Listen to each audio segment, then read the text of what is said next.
Did you know that during the Victorian period, there was a rather worrying phenomenon of fasting girls? These girls were young, they were pre-adolescent, and they were refusing to eat anything, but they were also claiming to be able to survive as though by a miracle.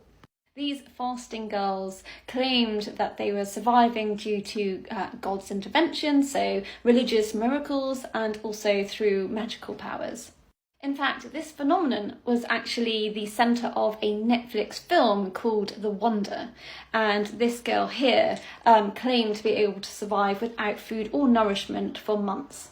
Fasting girls were prevalent both in the UK and in America. For example, behind me you can see Mary J, or Molly Fancher. She was actually known as the Brooklyn Enigma because she was well known for not eating for extended periods of time. So Molly was from a well-to-do family, and apparently when she was 16 years old, she fell from her horse, banging her head. And then a year later, she had another accident when she was trying to leave a moving trolley car and basically got dragged along by her feet for a block. It's said that her spine was injured, that her nervous system was damaged, and from this point forward, she had a lot of issues.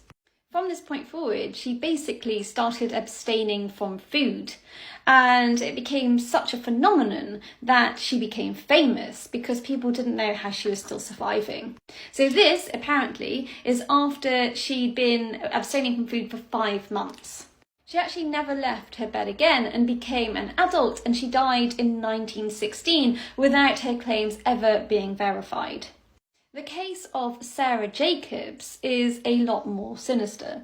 Sarah Jacobs was a young Welsh girl who lived in relative poverty, but she claimed that she hadn't eaten since the age of 10. And apparently a local vicar was initially very sceptical of her ability to survive, but then he became convinced that actually this was a work of God and that it was a miracle.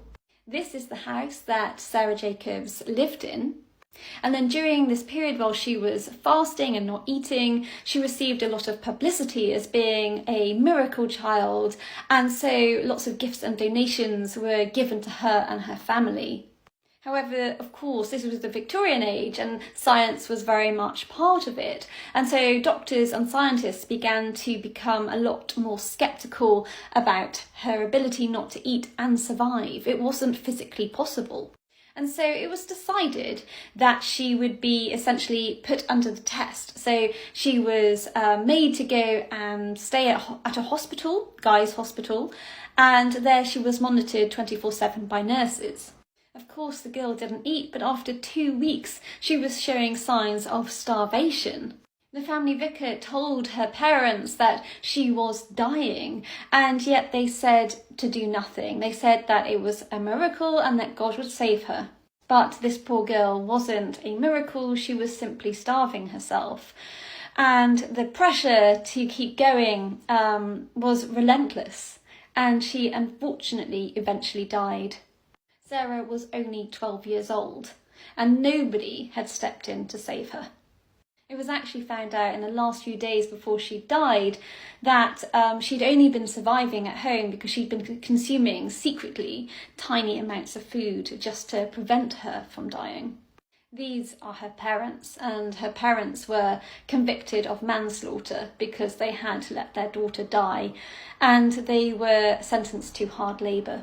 But tragically, Sarah was not the only young girl to die, and there are many other examples of these fasting girls in which society seemed to want to believe, even when medical opinion was completely against it and could see that these girls were starving.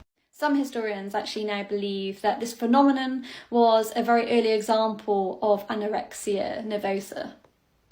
But if you want to learn more about it, I would encourage you to watch The Wonder.